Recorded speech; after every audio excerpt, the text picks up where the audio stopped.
True Crime Society podcast contains adult themes and violence and is not intended for all audiences. Listener discretion is advised. And if you'd like to skip the intro or move to any specific part of the podcast, please refer to the timestamps listed in the episode description. Thank you.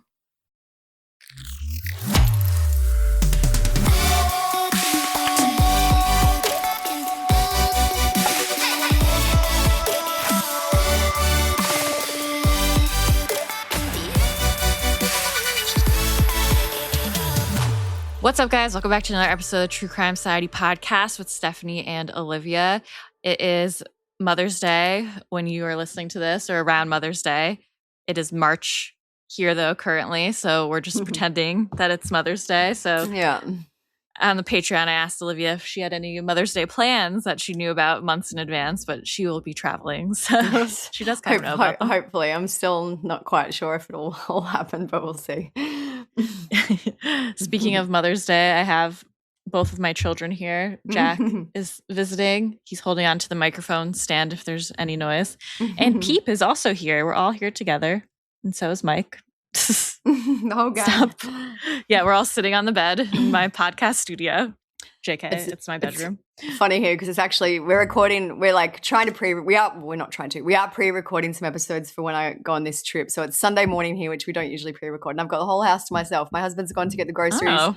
One kid had a sleepover for a birthday party last night and the other kid stayed with my sister-in-law. So I've got the whole house. It's quite peaceful. I was going to say, it's so early for no one to be there. Yeah, I know. 8:40 a.m. and we've already recorded the Patreon. We're powering on today. Yeah. You want to talk about a comment that someone left? If you are a regular listener, you'll know that we have been doing Patreon shout-outs and all that. But because we're pre-recording, we're not going to do that in this episode. So if you have joined us on Patreon, we will definitely say your name. But if you're wondering why, it's just because we're pre-recording. But while we were recording our Patreon, I was just looking through our Spotify comments, which we love, and most of them are great and lovely and, you know, a good conversation we have with people on there. But I just thought this one was funny and I wanted to give them a shout out. Their name is M. Villa. Don't know the real name. The girl with the accent tells this story like she's so bored and could care less about what she's reading. That's it. So it just is so funny to me because we both have accents depending on where you're coming from. Even some people may say you have like a regional accent based on where you're from in America. It's not just an American accent. But I'm thinking she's talking about me. So I responded, I wrote, "Hi, Olivia here. I'm Australian, so I think you mean me, although we both have accents depending on where you come from. Thanks for your feedback." This was in regards to the Claudia Lawrence case, which was our most recently released case where it was about the British woman who's been missing in the UK for 17 years. I just wrote, "I've actually followed Claudia's case since it happened and wrote 20 pages plus of notes for this episode, but I will try to be more enthusiastic about these horrendously sad cases ongoing." I feel like we can't win because people are like, enough laughing, enough being happy about these cases, which I don't feel like we are. I feel like we are respectful in terms of the cases, but I can't win. I need to be more enthusiastic. I feel like both of us try to just kind of read them in like a level calm. Yeah. Voice. It's like we are telling a story or telling the facts about someone's disappearance. It's not like we're just having a joke and having a laugh about a case. We're here to actually tell the facts about what someone spoke about, you know, what happened to someone. So we can't win. Yeah, like, I don't know. I would talk about different things different ways. I'm not going to sound enthused and joyous. No. But I don't think we sound bored either. I think people just need to like shut the fuck up sometimes. Like, do you know what? If I listen to a podcast and I don't like the tone of voice or I just, you know, whatever, I just think, okay, that's not for me and I move on. Yeah. But we can't win. I feel like it has been a while since we've had any hate mail though. So. And it was about you and not me, hopefully. Okay, but then in saying that, so that person obviously doesn't like me, but then I guess listener of the week this week can be Chef Steph, which is a funny name. She said, "I just love your stories about Australian wildlife and life in Australia in general. It's so interesting." Thank you. Because I feel like some people are here for the chat. Some people don't like the chat. We put the timestamps in. But I feel, you know, when we get comments like that, it's really nice. People took time out of their day to write a few seconds of nice feedback, which was lovely. Yeah, definitely. Some people love the chat. Some people hate it. try to accommodate everyone. Me and Olivia could just do a whole podcast of just chat. It's funny. It's funny because I was just like, this is basically making my point, but sometimes we're like, oh, I've got nothing to talk about. And then we always find something to talk about. We always do. So even in this episode, I'm like, what are we going to talk about? Because we're pre-recording. It's going to be, not current chat. So anyway, we have found something anyway. Yeah. We always find a way to chit chat. Yeah. Okay. So moving on abruptly, we are going to be talking about the case of Tawnia McGeehan this episode. She shot and killed her daughter, Addi Smith. We posted about this. They were at like a cheer competition. It's a pretty recent one, so we're going to get into that. A heartbreaking end to a search for a missing mother and daughter. Less than 24 hours after they were last seen, their bodies were discovered in an off-strip hotel. Good evening. I'm Marie Mortera. Our Jane Davenport joins us here live in studio with more on what police, Jane, are describing as a murder-suicide. Marie, they are describing it as a murder-suicide, but they're also describing it as a tragedy. Homicide Lieutenant Robert Price held a briefing tonight to share the preliminary details on the case, what we know so far. He says dispatch received a call at 10:45 Sunday morning for a welfare check on that mother and her daughter. Security at the Rio Hotel went to their room, and after knocking and calling, they received no response. But at that time, they did not have enough information to make entry into that room. So after speaking with family and others, security went back up to the room around 2:30 that afternoon to check on the mother and daughter again. At that point in time, security decided to make entry into the room, where when they entered the room, they located two deceased females. Lieutenant Price says security backed out of that room, called 911, and detectives arrived and secured the scene to begin their investigation. Now, he shared preliminary details from that investigation, saying the mother and daughter came into town for a cheer competition. Sometime last night, the mother shot her daughter and then shot herself. This is a sad and tragic incident, and our hearts go out to the family. While police have not confirmed the identity of the mother and daughter, the cheer team did post to their Facebook tonight. It reads in part, quote, "With the heaviest hearts, we share the devastating news that our sweet athlete Addi has passed away. We are completely heartbroken. No words do the situation justice. She was so beyond loved, and she will always be a part of the UXC families." And Marie, just 6 hours before that post, the cheer team posted that missing persons poster to alert people, but now it's an unimaginable outcome. Behind the bright lights of Las Vegas, a city built on spectacle and escape, a far darker story unfolded inside a quiet hotel room where Tawnia McGeehan made a decision that would end two lives, including that of her own young daughter. What could lead a mother to carry out such a heinous act?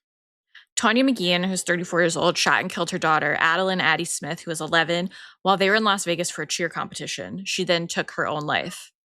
We first heard about this case as a missing persons case, and there was a lot of online chatter about it because it was, I don't know, just one of those ones that people picked up right away, maybe because of the cheer competition. They're in Vegas. There's like a cute picture of mom and daughter. A lot of people posted it. So yeah, I actually came across this online. People started sending it to us on Instagram and Facebook, and I made the post in our Facebook group about it when they were first missing. And it was kind of it was mysterious because we know that they arrived in Las Vegas, then all of a sudden they just kind of went missing. And the people, it was mainly members of their cheer community who were saying, has anyone seen them? Because they were last seen at the New York Hotel, even though they were staying at the Rio. So basically they were at the New York either for dinner or some type of function or some type of part of the cheer competition. And that was the last time anyone knew them to be alive, was at a different hotel to where they were staying. But it was known that they made it to the competition. So it wasn't like they got into a car accident on the way or anything like that. They got there. Yeah. They were seen by other people. So it was kind of like, well, what could have happened? There was a lot of comments about human trafficking, which, you know, how we feel about that often. But it was something it was just strange that they were there and then all of a sudden they didn't show up to any of their events that they were scheduled to go to. I also just think as a mom and daughter at a cheer competition in Las Vegas, I know Las Vegas could be not dangerous, but a lot of people drinking, a lot of people partying, doing things. But I feel like in these terms, it seemed like a pretty safe situation to be in. Yeah. And there was like a bunch of people there for this competition. Like even we had a lot of members in our group commenting saying I was there, or I know like I feel like the cheer community is a very big one. Like I don't want to call myself a dance mum, but I kind of am. My But you kids are. dance. I'm not a crazy dance mum, but my kids dance. But I'm like, it's the same type of community where, you know, everyone knows everyone. Everyone knows what competitions are going on. People often go to the same competitions year in and year out. So I agree. Like even though like you said, it is Vegas, I feel like it would have been, you know, family friendly enough that there was nothing weird about it. Lately, I've been trying to revamp my closet, especially being postpartum. None of my old clothes feel right anymore. So I've been trying to lean into pieces that feel effortless, comfortable, and still put together. Things that make getting dressed simpler, because when you have a baby, simpler is better. Quince has been my go-to. The fabrics feel elevated, the fits are flattering, and everything just works without overthinking it, and I feel super comfortable and confident in it, which is really important. Quince makes it easy to refresh your everyday this spring with pieces that feel as good as they look. They use premium materials like 100% European linen, organic cotton, and ultra-soft denim. Their lightweight linen pants, dresses, and tops start at $30 and are effortless, breathable, and easy to wear on repeat. Everything at Quince is priced 50 to 80% less than similar brands. They work directly with ethical factories and cut out the middleman. So you're paying for quality and craftsmanship, not brand markup.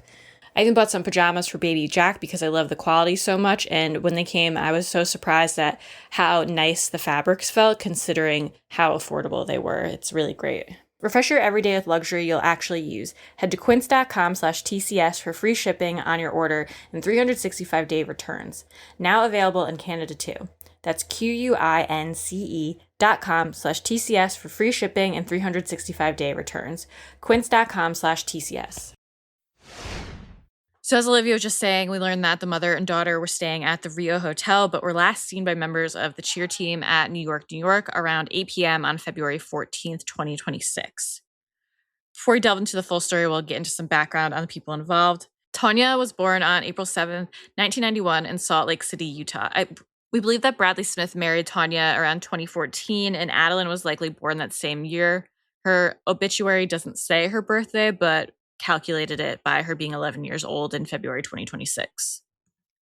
So by 2015, Tawnia and Bradley were in the process of getting divorced. Bradley listed his wedding ring for sale on Facebook in August 2016 and wrote, "I only wore the ring for a year." He's selling it for $400. It's a very gaudy looking ring. He says, yeah, the ring has been cleaned and inspected. I have all the paperwork on the ring as well. The ring was bought from Shane Co. size 7. So like literally the marriage lasted around a year. The next year he was trying to offload his ring. It didn't last very long at all. Yeah.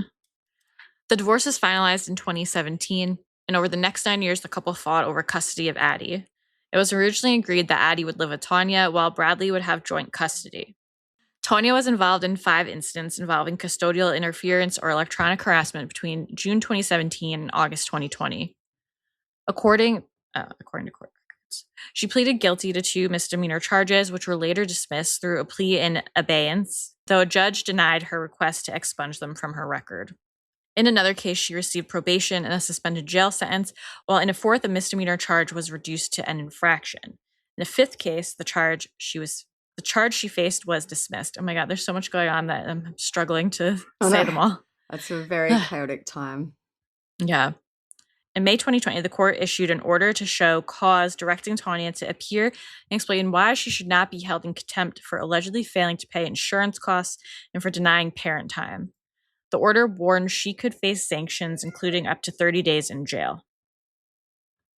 In December 2020, Bradley was granted sole physical custody on a temporary basis.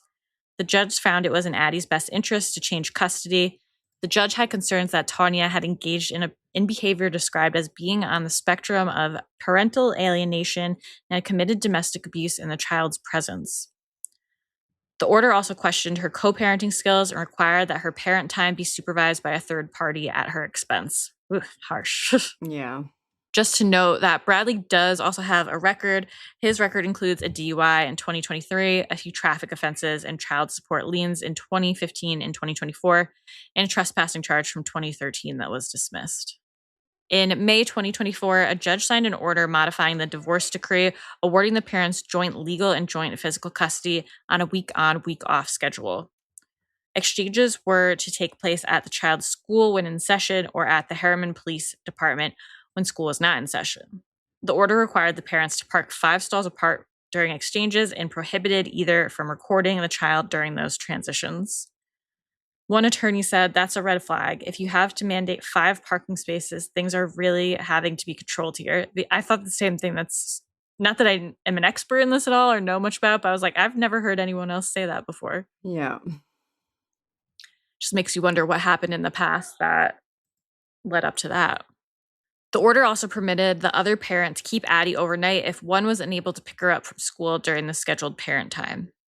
Both Tawnia and Bradley were barred from approaching one another at school events, and the court ordered the two to encourage and accept a positive relationship between Addi and the opposing parent and to keep their personal conflicts away from the youngster.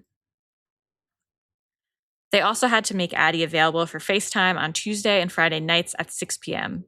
The parents were each given a 15-minute window to make the call or risk forfeiting it for the day. The parents were forbidden from criticizing each other in front of Addi and banned from letting their relatives do the same in front of their daughter. The judge said if a parent is unable to restrain a third party from making such remarks, that parent shall remove the child from the presence of that person. The two were ordered to use the Family Wizard, which is an app that offers messaging between couples who share children.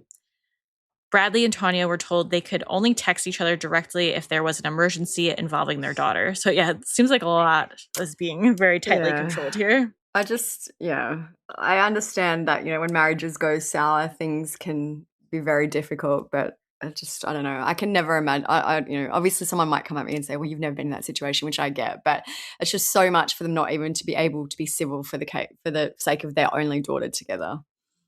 Yeah. And I just want, there's no background as far as we know that's out there as to what happened between them that led to all of this. It just sounds like it was a totally toxic relationship. For it only to last 1 year, their marriage, it's not like there was years and years and years of this going on that, caused this animosity between them. It was a very quick marriage.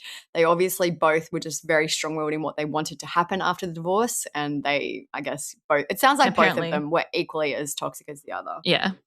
And apparently they loved talking shit about each other in front of the kid. In front of Addi, it seems. Bradley was ordered to pay $288 a month to Tawnia and was in arrears totaling over $9,600 as of February 2024. It's unclear if he ever caught up on those payments. What happens when they die? They just go away. No. There are 350 submissions in relation to the divorce and custody battle. Most of them are sealed. Bradley did remarry in 2020 to a woman named McKinley. McKinley made references online to Addi as, quote, my daughter, and she posted multiple photos of her. Tawnia also made multiple social media posts over the years about the situation, which is always just a red flag to me. Because I'm you don't need to be putting this on Facebook. It's so... And especially after the judge seeking. Has basically ordered them not to say anything bad about the other. Yeah, to shut up. Yeah, I agree. There's no reason for any of this to be put on social media. Yeah, as a bystander, I'm like, yes, let me read this. But realistically, just keep this stuff off Facebook. So, for example, one post that she posted says, it has screenshots of texts and says, 2 texts from this weekend Addi has sent that have completely broke my heart and pissed me off. Didn't plan on sharing on Facebook too, but I'm just so sick of this. Also, her response to my question was, no, Daddy wasn't home. She was home alone with her 5-year-old brother. I asked if they had milk or bread, and both were a no. I wanted to send her something or even bring her something so bad, but I knew she'd get in trouble. The moment Brad goes through her texts from this weekend, I doubt she'll be able to text me again. I'm so frustrated for this life and wish there was anything I could do. She's such a happy girl, and her asking why she has to be so sad completely broke me. She's been texting me all day that she doesn't feel good and is sad. Poor girl still has till the 21st before she comes back home. And this was on August 13th. Yeah, so there is 2023. Some of the texts are cut off, but Addi writes to her mum, I'm shaking, and the mum writes, how come? And she says, I'm hungry, there's no food. And then she said, is Daddy home? So if that is the case, that is sad. But I agree. Don't put on Facebook. Yeah. And there's another string of comments on something from 2018. And Tawnia said, there's a picture of Addi with a bump on her head. And Tawnia wrote, I doubt on purpose, but Addi said they went golfing and she was crying, so he kept hitting it to make her laugh and it hit her. In parentheses, sounds like he was hitting them around her. Not sure though. I wish the picture showed the huge goose egg. So I take that as he was hitting the ball to try to make her laugh and she actually accidentally got hit by one. Yeah, that's what I thought too. And then the people are commenting like, poor baby, blah, blah, blah. So again, it doesn't really need to be on Facebook. Why are we doing this? Yeah. Another update from her in 2022, January 2022. His update from today. I said I agreed with the evaluator's recommendation and wanted to proceed with that being in the order. I guess Brad didn't, and now our next step is mediation on April 1st, which is fitting. It's all a big joke, and then I'll find out what Brad wants to change.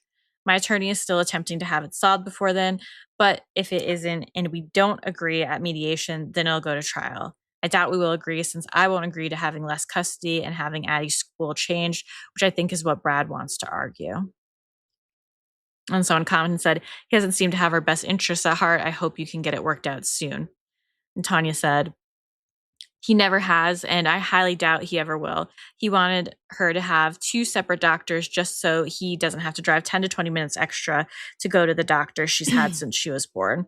So, like, I understand, like, divorce. I don't understand from personal experience, but from all these cases, I know, like, divorce can be horrible, toxic, awful, but, like, she just sounds like exhausting. And I'm not saying Brad is the good guy by any means. We don't know anything about him, but I'm just saying her personally with these posts, like, it's exhausting. It's too much. The judge is literally like, stop doing this. And I don't understand that too. Like, if the judge is literally like, be civil to each other, don't let anyone make disparaging comments about the other ex-spouse. But she's out there on Facebook, even as most putting it in recently writing as a few years ago. Like, obviously these are just a few screenshots that we've got, but it seems like this was an ongoing theme. It was something that she did all throughout this custody battle.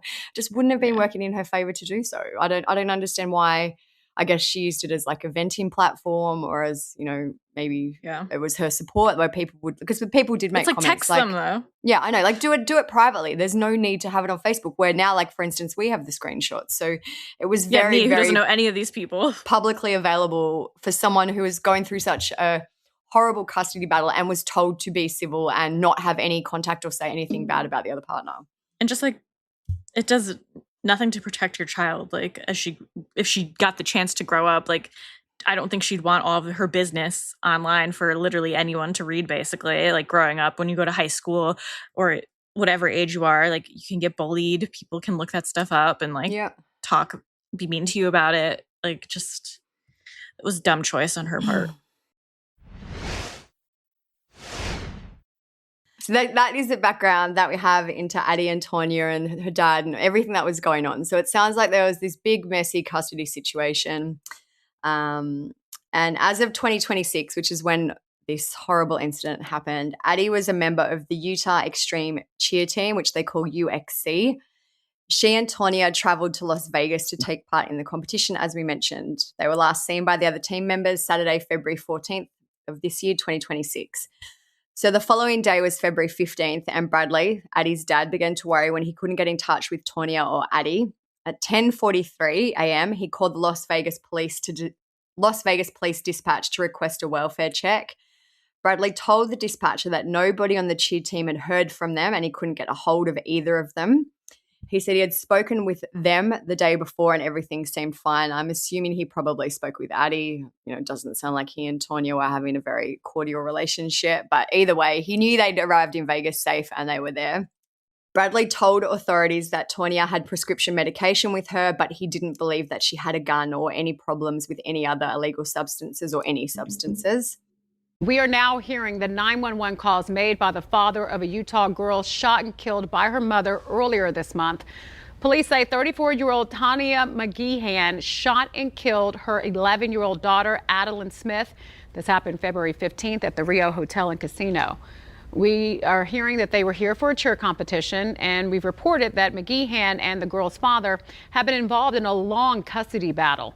The calls that we received are from the girl's father and his wife, as well as a member of the cheer team, asking police to check on the mother and daughter. Trying to figure out where my daughter and her mom is. They were supposed to be at a dance competition this morning. They didn't show up. People went to the hotel room. They're not answering the door. they're not answering messages or even seeing the messages. I don't think there's any more information. It's just I need someone there. I need someone there looking in that room. Let me see. Do you have security? It looks like we are in the room. Looks like our officers are active there. Inside the room? Because I know they've been there to knock. I believe so. Yeah. And what can you tell me about that? Are you here in Vegas? No, I'm in Utah. My ex-wife, and my daughter is there. What's your name? Cheer competition. And so just to reiterate, this is some of what was said in the call. He said, I'm trying to figure out where my daughter and her mum is. They were supposed to be at a dance competition this morning. They didn't show up. People went to their hotel room. They're not answering the door. They're not answering messages, or they're not even seeing the messages. It's very strange. So authorities did go to the room at the Rio Hotel and they knocked on the door. They got no response. They said they knocked and called into the room several times and still got no response. They spent around 15 minutes conducting this welfare check. The police said later they knocked several times and they called into the room without any answer. At that point in time, without anything else and no other information and nothing else suspicious, the officers advised security and they were cleared from that call. So I do kind of understand that. There was no reports of any sounds or any, signs of a struggle coming from the room. You can't just barge into someone's room. They could be anywhere in Vegas. Mm-hmm. They could have purposely not be answering their phones. I know people have criticized why not more was done at this first welfare check. It's not like they were meant to check out or anything. No. They were past due. So, and it was like 10:43 a.m. Like, it's very explainable that they could be out sightseeing or doing other things. I understand that there were mitigating circumstances, like they were meant to be at the cheer competition, they didn't show up, all those type of things, but still easily explainable at 10:43 a.m. So as you mentioned, there was no reason for them to think the mother and the daughter were in danger at the time. They had no legal reason to force entry into the room, so they left.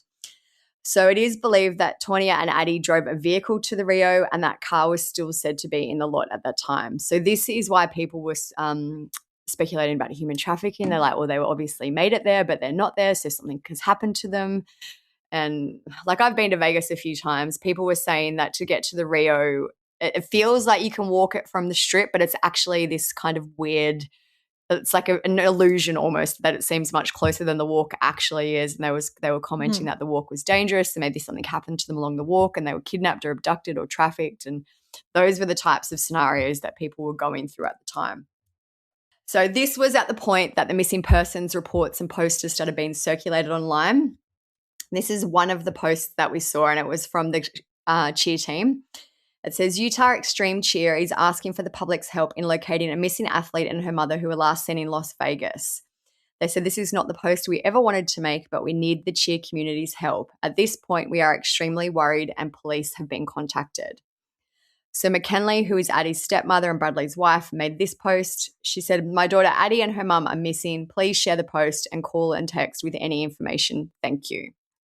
So it did kind of get disseminated very quickly. They had only, they'd been missing for around 12-ish hours by the time I guess people started to become alarmed. But yeah, so it did make the rounds a lot online regarding them both being missing. So when Addi and Tawnia were still not found by the afternoon, another welfare check was requested. A cheer coach called 911 asking for police, saying Tawnia had not shown up and that she doesn't necessarily have custody of her child. The dispatcher told the coach they already had a request to check on them, but the coach called back a few minutes later saying they now had concerns that Tawnia may have fled with Addi. So again, this is kind of insinuating that a lot of people knew about this whole custody scenario and that everyone was aware of the, I guess, hostility between Brad and Tawnia. Yeah. The coach said her mum has a bunch of medical issues. They're staying at the Rio, but no one can get a hold of them. We think the child, because she doesn't have custody, we think the child possibly is in imminent danger. So the hotel won't give us any information on if they're in the room or not. It has to go through you guys. So after they got this information, hotel security went back to the hotel room and knocked. When they still got no response, this time they did enter the room and they found Tawnia and Addi were lying dead in the bed in the hotel room. Police said when they, as in the hotel security, entered the room, they located 2 deceased females. They immediately backed up and called 911. Patrol arrived and secured the scene. So very quickly, like that same day, police came out and said this was a murder-suicide. They said Tawnia shot Addi before taking her own life. There were no reports of gunshots being heard by other hotel guests, which is interesting. So I wonder if she did use a silencer. Maybe she got lucky and there was just no one else around to hear the shot. I know the Rio is undergoing renovations, and like I've read things that it's kind of a bit of a dodgy hotel. So maybe there just wasn't anyone staying in their immediate vicinity to hear about it. I don't know. But for some reason, Yeah, no that's one heard pretty the crazy, gunshots. but Yeah. A note was left in the room. As of the time of recording this episode, the contents of the note haven't been made public. The note was said to have been pinned to the hotel door. I'm presuming that means to the inside of the door, because obviously if they're going to do these two welfare checks, they would have seen the note. It just says pinned to the hotel door. So it sounds like she put it there so it wouldn't get lost amongst their belongings and that someone would be sure to see whatever the note said. Tawnia's attorney, James Watts, spoke to the media about the note. He said it's the family's hope at some point that it would be returned to Tawnia's family and her mother, who would like to know what was in it at the time. So it sounds like the family don't even know at this point what the note said. Mm-hmm. A spokesperson from Addi's cheer team made this statement after the bodies were found. She said, "With the heaviest hearts, we share the devastating news that our sweet athlete Addi has passed away. We are completely heartbroken. No words do the situation justice. She was so beyond loved, and she will always be a part of the UXC family. Please keep her family in your thoughts and prayers and continue to send them love as they navigate this unimaginable loss. We ask that you respect their privacy during this time. Addi, we love you tremendously." So since the murder-suicide, there have been some reports that Tawnia had been bullied by other cheer mums. According to her mother, Tawnia had been sent, quote, mean texts by one or two other women with daughters in the Utah Extreme cheer team. Her mother is Connie McGeehan, and she said there's one or two ladies that she never got along with, and it got really bad a month ago. In the last comp they had, another girl got dropped, and some of the mums were saying it was because of Addi. They were texting Tawnia mean stuff and blaming Addi. Cheer was her and Addi's life. I think something happened the day before they died that made her spiral. Connie also said that Tawnia had been struggling with mental illness. She said that she struggled with depression for her whole life, but appeared to be turning a corner recently. She said that Tawnia and Addi had been living with her in her 7-bedroom home in Salt Lake City. She went on to say Addi loved her gymnastics. She loved her friends. She always seemed happy no matter what. Connie spoke about their plans to go to Vegas and the trip that they were on at the time that all of this happened. And she said that Tawnia had been excited to attend the cheer competition. She'd made gifts for other team members, bought new clothes, and had posted photos of Addi doing backflips in their hotel room at around 5 a.m. on the Sunday. So the Sunday was the 15th, which was the day, so they were last seen on the 14th at 8 p.m., but she was still alive unless she did some type of scheduled post at 5 a.m. on the Sunday. Connie went on to say they just looked like they were happy, and there was one pic of Addi and Tawnia together, and I thought something doesn't look right. The look was off. Something had happened. Something was off. She went on to say, "We had no idea that Tawnia was contemplating this, and I thought she was doing okay. She'd been having some of the cheer mums over and making things with the kids." As Bradley mentioned in the 911 call, he didn't think Tawnia had a gun. Connie also said that she had no idea that Tawnia had a gun or that she'd taken it to Vegas with them. She said, "We've since learned that she bought it over a year ago." So I guess there could have been reasons for that. Maybe she thought she needed protection. Maybe this had been in the plan for a while. I don't know if we'll ever know. But for some reason, in 2025, at some point, she had purchased this gun. A source close to the cheer team confirmed that there had recently been a, quote, confrontation between Tawnia and another one of the mums in the team waiting room. The UXC team owner, named Corey Utaki, told the New York Post that he was aware there had been comments back and forth between Tawnia and some of the other mums, but that everything seemed normal on Saturday after the team all traveled from Utah to Nevada for the competition. He went on to say Addi was in her first season as a member on the team and loved it, and added that she was the first to practice every time. She was this beautiful girl and she didn't deserve this, he went on to say.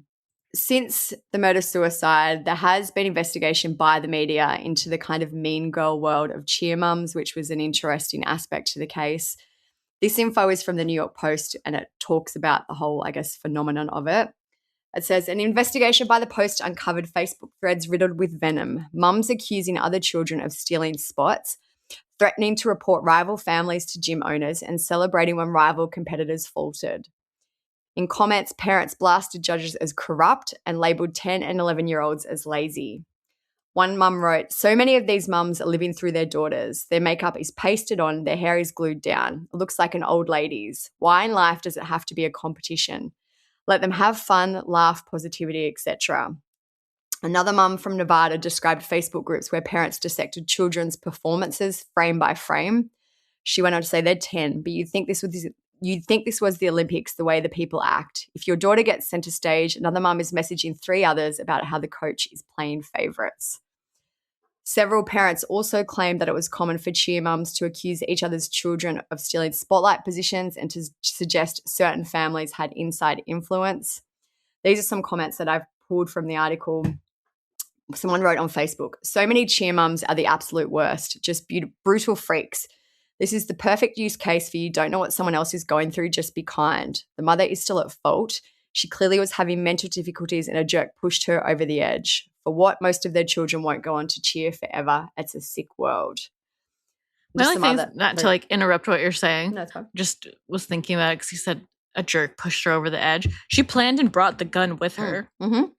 So it's not like it was this like instant, like something happened and she was like, just even if like she a knee-jerk needed reaction. Like her original purpose for buying the gun, let's say, was for protection from Bradley or someone else that she was worried about. She wasn't like, I don't know. I know people carry guns for protection anyway, but like to a cheer competition with your daughter in Vegas, is that really a place that you'd be feeling the most threatened? I don't know. I feel like she took the gun with a plan to do this. Yeah, agree.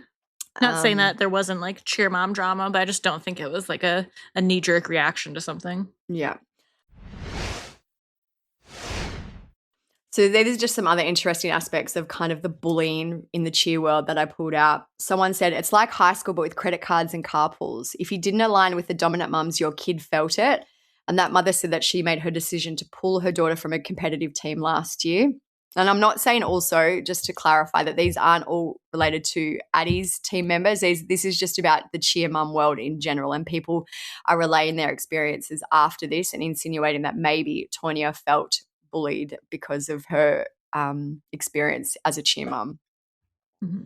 Another cheer mum from Utah said, "It's not the girls who make it unbearable, it's the parents. The gossip, the jealousy, the group chats, it's relentless."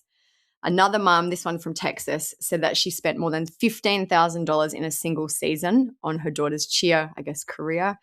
The lady said, "When you're paying that kind of money, some parents start to see it as an investment. And when the return isn't a first place trophy, they look for someone to blame."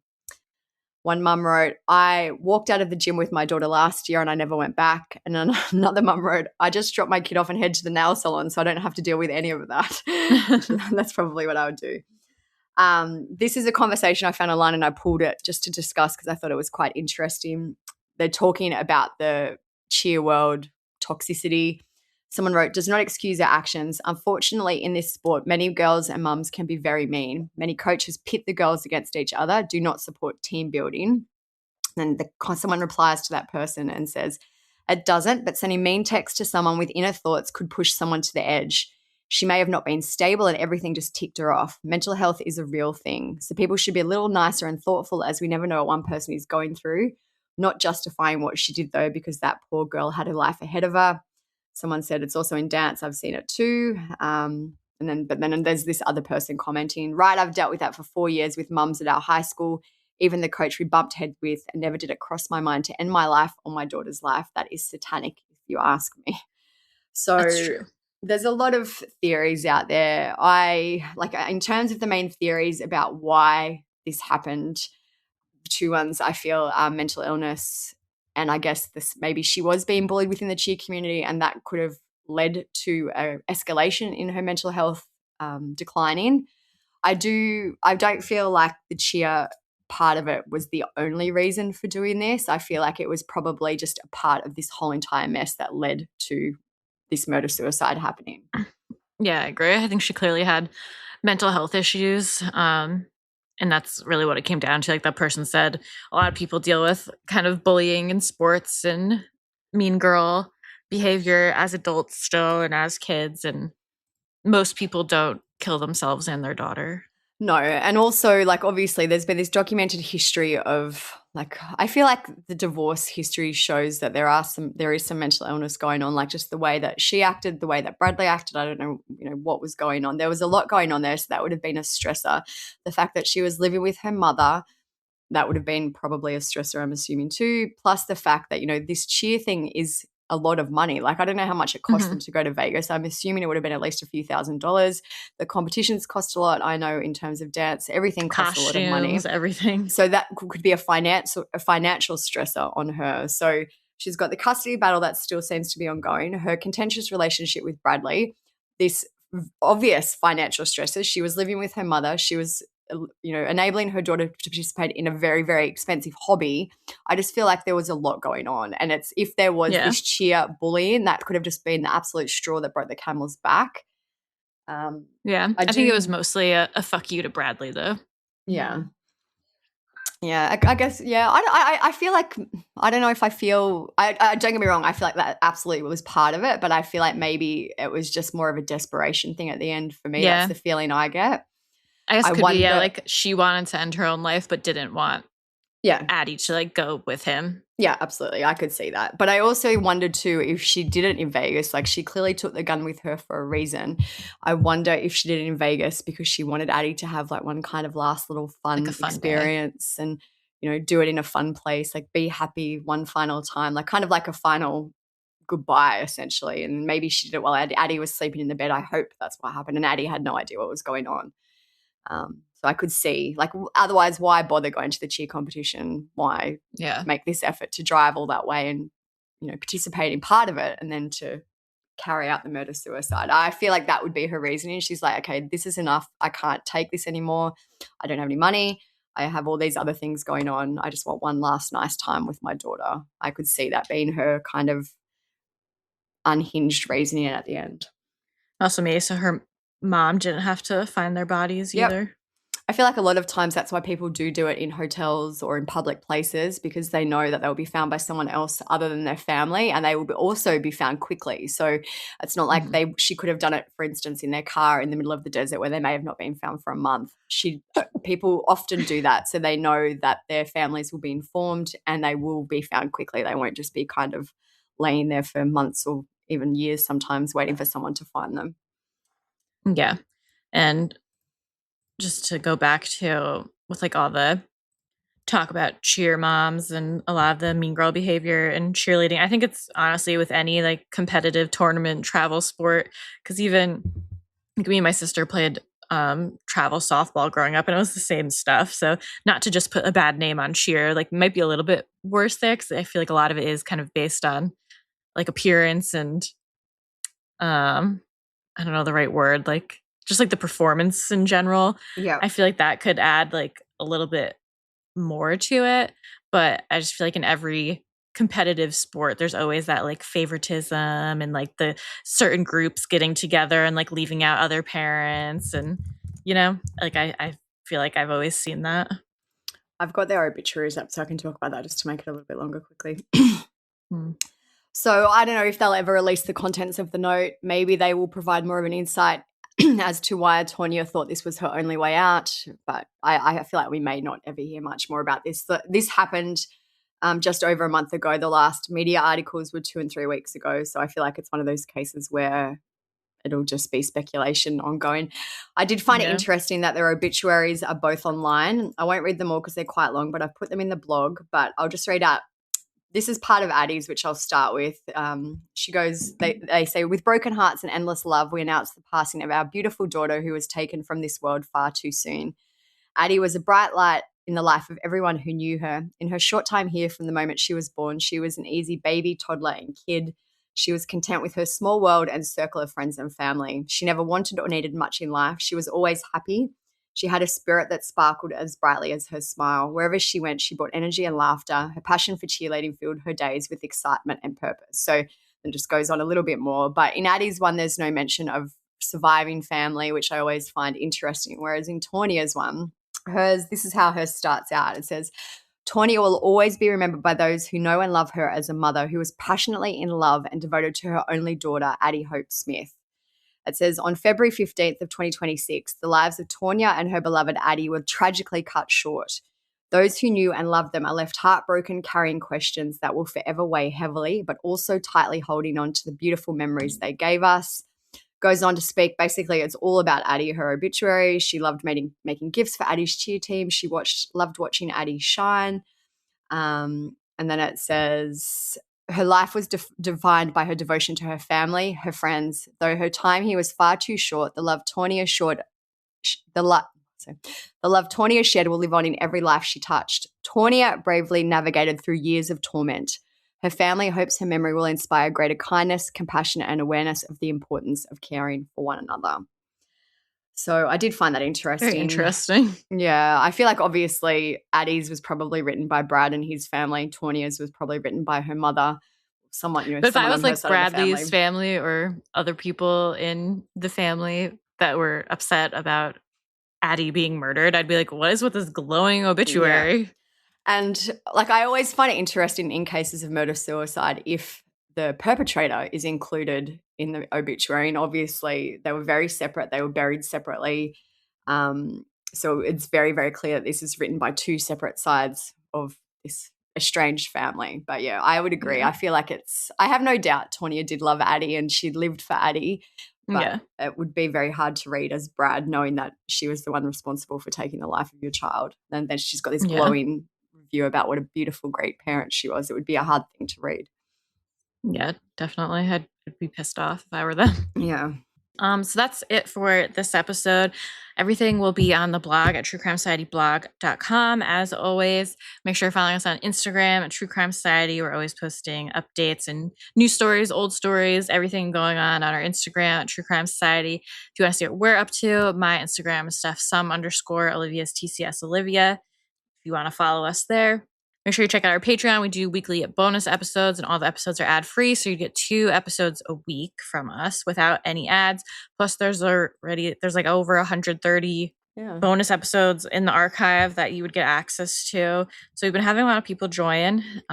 So hopefully we can keep it going because it's very exciting and nice to see. I feel like it's good there too because we can cover some different cases than we cover here because it's a little bit quicker, so we can cover cases that they may not necessarily get as much media attention, just maybe ones that you aren't as familiar with, which I think a lot of people find interesting. Yeah, we definitely do ones that are a little different than ones we do for the main episodes. So like we just did the Google Gemini one and just some other different topics. So check us out on Patreon and all the usual stuff. You could comment on Spotify, comment on Instagram, share to your Instagram stories, show us what you guys are doing while you're listening to the podcast. We love to reshare them and it just helps us get the word out. And that's it. So thank you guys for listening. Stay safe out there. Peace out.